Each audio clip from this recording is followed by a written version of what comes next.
السلام علیکم بچوں، آج ہم جماعت دوم مضمون سماجی علم پڑھیں گے۔ آج کا ہمارا عنوان ہے ہندوستان میں زراعت سبز انقلاب۔ آزادی کے بعد ہمارے ملک ہندوستان میں غذائی قلت، بھوک مری اور قحط جیسے مسائل زیادہ رہے ہیں۔ آزادی کے 13 سال بعد یعنی 1960 عیسوی میں سبز انقلاب آیا، جس کے بانی ڈاکٹر MS سوامی ناتھن تھے۔ انہیں ہندوستان کا بابائے سبز انقلاب بھی کہا جاتا ہے۔ اس کے لیے انہیں نوبل پرائز سے بھی نوازا گیا۔ سبز انقلاب میں گیہوں اور چاول کی پیداوار میں خاطر خواہ اضافہ کیا گیا۔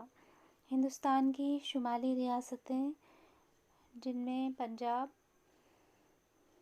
ہریانہ اور اتر پردیش شامل ہے، یہاں پر سے سبز انقلاب کا آغاز کیا گیا۔ ان ریاستوں سے سبز انقلاب میں 3 چیزوں کو زیادہ فروغ دیا گیا، جس میں HYV ہے، کیمیائی کھاد ہے اور زیر زمین پانی ہے۔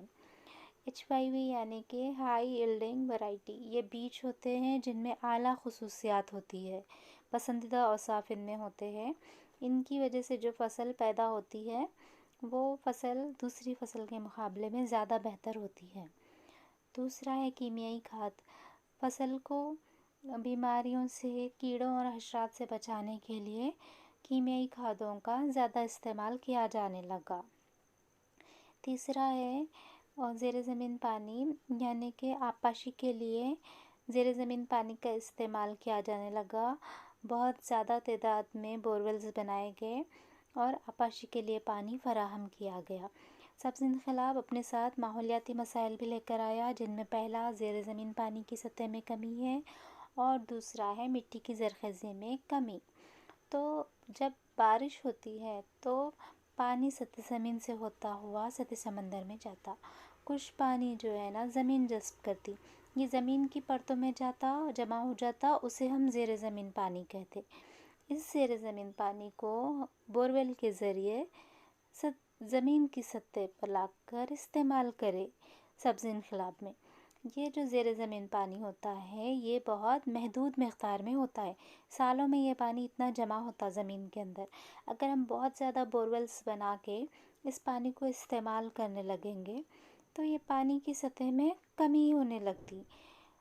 تو سبز انقلاب کے دوران یہی ہوا، بہت زیادہ بورویلز کا استعمال کرنے کی وجہ سے یہ جو زیر زمین پانی کی سطح تھی وہ بہت زیادہ کم ہونے لگی۔ خاص طور سے ابھی جو ہم ریاستوں میں بتائے ان ریاستوں میں بہت زیادہ کم ہو گئی یہ سطح۔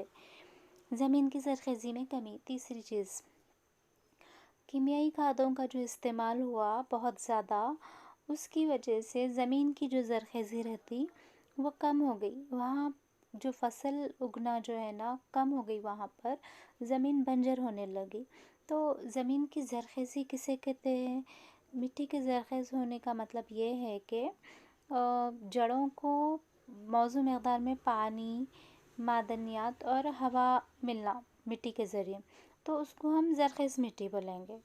اگر مٹی میں یہ خصوصیات نہیں ہیں تب کیا ہوتا، وہ بنجر ہو جاتی، غیر زرخیز ہو جاتی۔ تو یہ کیمیائی کھادوں کے استعمال کی وجہ سے زمین غیر زرخیز ہو جاتی۔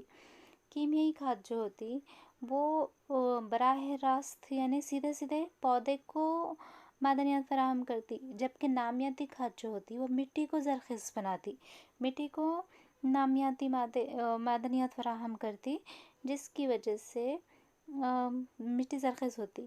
نامیاتی کھادوں میں دیکھو بچوں، کیچوے، مرے ہوئے اور یہ کچرے کے، انڈے کے چھلکے، گائے کا گوبر، ترکاری اور میووں کے چھلکے، یہ ساری چیزیں نامیاتی مادوں میں آتی ہیں، نامیاتی کھاد کے طرح استعمال کر سکتے ہیں ہم۔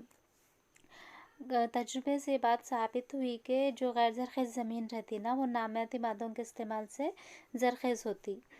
تو اس لیے ہمیں کیا کرنا چاہیے کہ کیمیائی کھادوں کے استعمال کو ختم کر دینا چاہیے اور جو نامیاتی کھاد رہتی ہے اس کے استعمال کو فروغ دینا چاہیے، تاکہ ہم ماحولیاتی مسائل سے بچ سکیں۔